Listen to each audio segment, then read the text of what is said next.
Hi everyone, this is the third time I'm trying to film a review for this book and I don't know what it is. I keep getting tongue-tied and it just makes no sense to me, so I decided to do third one and hopefully that will be it.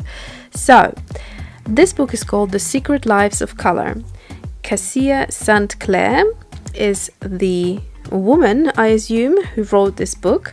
When I was watching one of the Zoe Hong's kind of fashion book reviews, she mentioned this book and I really loved the look of it, and this is how I discovered this book. So it's got a white background and loads of little dots that are pressed into the cover, and they are of different colors, and these colors are mentioned in the book. So this book is featuring 75 colors, and when you look at the back of it, what they've done quite interestingly is that they pressed these dots wherever the color is. So that's ginger, that's a brown, that's a blonde, that's a white, charcoal, yellow, Kelly green, scarlet, purple, and so on. So it's quite a neat way of doing it. And it says here, a mind expanding tour of the world without leaving your paint box.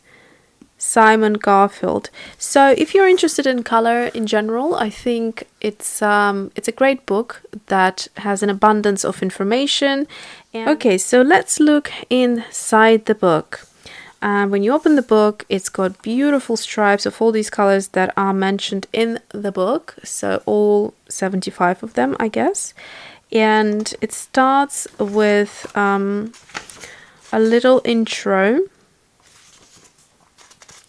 And firstly, you get this overview of the content. So you've got the whites, and then you've got the yellows, the oranges, the pinks, reds, purples, blues, greens, browns, and blacks. And then the chapter within that. So this is the little bit of an intro.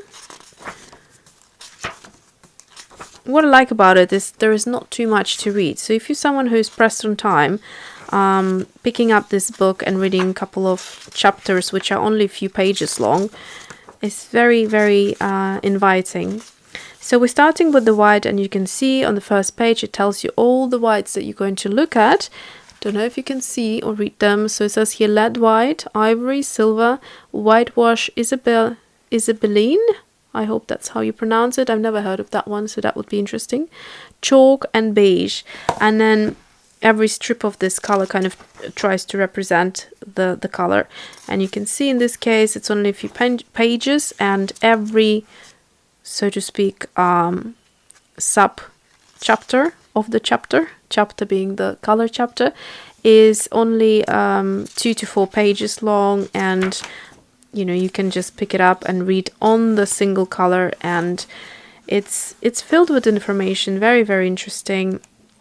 And this is like history of actually in some cases quite unusual stories of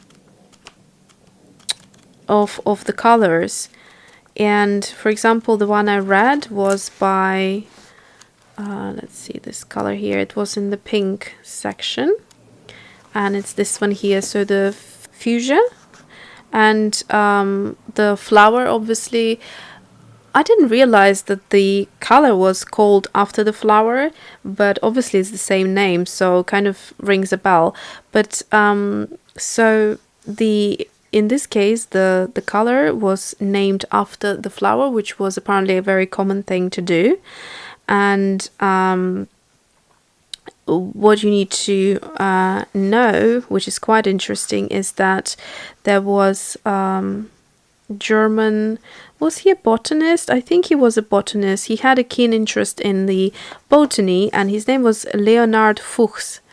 And he was trying to bring in as many flowers as he could, and just sort of from all over the world, and just kind of spread the varieties.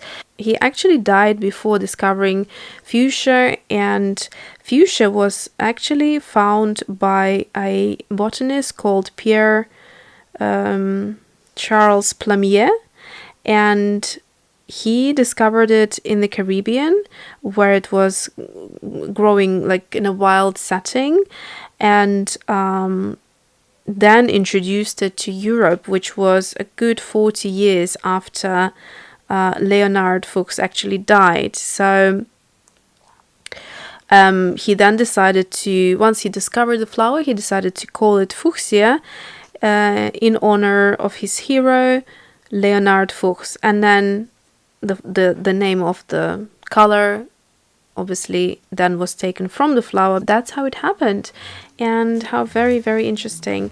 So this is just to give you an idea of the content. It's very easy to read, and it's just a fun book to have again on your coffee table. So that is it for today, and nice and short and sweet. And why is it not wanting to focus? There we go. Alright, I hope you enjoy this. I will leave the link as always below in case you're interested to check it out, and thanks for watching. See you soon.